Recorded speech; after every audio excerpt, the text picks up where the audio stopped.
mga kabrigada nahitabo Kaya is guys, alegria. tayo Pero nagka-shortcut at ang assessment ani brigada Wen, wa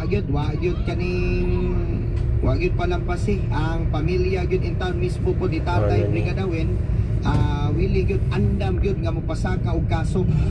Si Tatay ang 66 anyos nga senior citizen. Against aning mga batanon. Ni si Matos Tatay Bartolome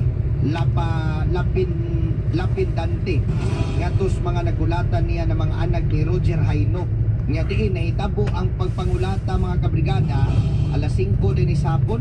Kay gaduha may basket. Duwa ang manitaw ni basket nga tig halos naman unta ni kamunggay.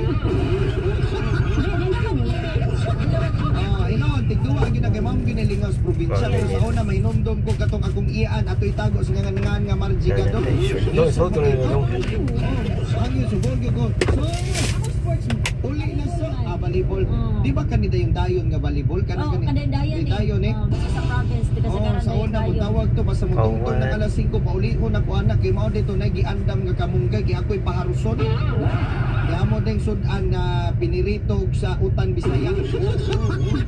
Karon marag na kwan in town na luag-luag na sa Tita Mars. Ano sa malayong lapit. Mao na ko kauban ulian ako dito sa Malbual sa una Brigada Wen. Kasabot ko inani gud kalingawan in town sa probinsya. No basket. 199 na yan. Duwa in town sa Hawanan Brigada Wen.